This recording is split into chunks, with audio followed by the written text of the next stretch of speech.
Hi friends, నేను మీ lucky world. ఈరోజు ఎంతో టేస్టీ వంకాయ కొబ్బరి ఫ్రై అయితే చేయబోతున్నామండి. చాలా అంటే చాలా సింపుల్, ఈజీగా క్విక్గా అయిపోతుందన్నమాట. ముందుగా వంకాయల్ని కోసుకోవాలి. వంకాయల్ని ఉప్పు నీళ్ళలో కోసుకోవాలండి, ఎందుకంటే కండ్రెక్కుతాయి కాబట్టి. తర్వాత ఫ్రై కోసం కొంచెం ఆయిల్ అయితే తీసుకొని ఆయిల్ బాగా హీట్ అయ్యేంత వరకు ఉంచుకోవాలి.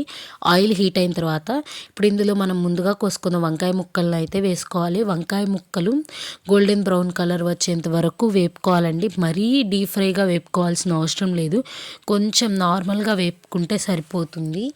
అవి గోల్డెన్ బ్రౌన్ కలర్ వచ్చేంత వరకు వేపుకొని పక్కకైతే తీసేసుకోవాలి.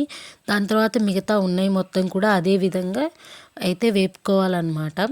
మీరు ఆల్రెడీ మీ ఇంట్లో కొబ్బరి పౌడర్ ఉంటే ఓకే, లేకపోతే కొబ్బరి పౌడర్ అయితే ప్రిపేర్ చేసుకోండి. ఏం లేదండి, జస్ట్ కొంచెం కొబ్బరిని పౌడర్ లాగా చేసుకోవడమే. ఇంకా ఇవి డీప్ ఫ్రై అయిపోయినాయి కదా, ఇప్పుడు ఇందులో ఎక్స్ట్రా ఉన్న ఆయిల్ని తీసేసి కొంచెం ఆయిల్ని వేసుకొని కొన్ని తిరగమాత గింజలు అయితే యాడ్ చేసుకోవాలి. తిరగమాత గింజలు బాగా వేగిన తర్వాత ఇప్పుడు ఇందులో కొంచెం కరివేపాకు అయితే యాడ్ చేసుకోవాలి. కరివేపాకు మీకు ఎక్కువ కావాలంటే ఎక్కువ వేసుకోండి. తిరగమాత గింజలు కొంచెం ఎక్కువ ఉండేలా చూసుకోండి. అందులో పచ్చెనపప్పు ఎక్కువ ఉండాలన్నమాట, అప్పుడే టేస్టీగా ఉంటుంది. ఇప్పుడు ఇందులో మనం ముందుగా ఫ్రై చేసుకున్న వంకాయ ముక్కలు అయితే ఉన్నాయి కదా, అవి వేసుకొని ఒక 5 minutes పాటు తిప్పుకుంటూ ఉండాలన్నమాట.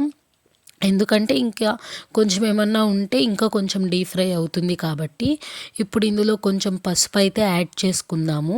పసుపు వేసుకున్న తర్వాత మనం ఆల్రెడీ వంకాయ ముక్కల్ని ఉప్పు నీటిలో ఉంచాం కాబట్టి ఉప్పు చూసుకొని అయితే వేసుకోవాలన్నమాట. ఉప్పు ఎక్కువైపోతే మనకి తినడానికి అయితే బాగోదు, కొంచెం సరిపడా ఉప్పు అయితే యాడ్ చేసుకోవాలి.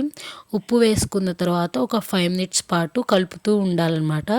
కలిపి మీడియం ఫ్లేమ్లోనే చేసుకోవాలండి ఇదంతా, ఎందుకంటే ఆల్రెడీ మన వంకాయలు అనేవి వేగిపోయి ఉన్నాయి కాబట్టి హై ఫ్లేమ్లో అవసరం లేదు, మీడియం ఫ్లేమ్లోనే సరిపోతుంది. వీటిని 1-2 సార్లు బాగా కలుపుకున్న తర్వాత ఒక 5 minutes పాటు ఉంచాలి. ఇప్పుడు ఇందులోకి కొబ్బరి పౌడర్ ఉంది కదండి, కొబ్బరి పొడి. మనకి కొబ్బరి పొడి ఇన్స్టెంట్ది ప్యాకెట్స్ దొరుకుతాయి అన్నమాట. నేను ఆ కొబ్బరి పొడినే యూస్ చేస్తున్నాను, అది కూడా టేస్టీగా బాగుంటుంది. కొబ్బరి పొడిని వేసుకున్నాక 1-2 సార్లు కలుపుకొని ఒక 5 minutes లో ఫ్లేమ్లో అయితే ఉంచుకొని తిప్పుకోవాలి. కొబ్బరి పొడి అనేది పచ్చివాసన పోతుందన్నమాట. ఇప్పుడు కొబ్బరి పొడి వేసి తిప్పుకున్న తర్వాత లాస్ట్లో కారం వేసుకొని ఒక 2 minutes పాటు ఉంచుకొని దించేసుకుంటే ఎంతో టేస్టీ వంకాయ కొబ్బరి ఫ్రై అయితే రెడీ అయిపోతుంది. మీరు మన ఛానల్ని ఫస్ట్ టైం చూస్తున్న వాళ్ళైతే మన ఛానల్ని సబ్స్క్రైబ్ చేసుకోండి. మరిన్ని వీడియోస్ కోసం మన ఛానల్ని చూస్తూనే ఉండండి. మన ఛానల్లో ఇంకా చాలా కొత్త వీడియోస్ అయితే నేను ట్రై చేస్తూ ఉంటాను.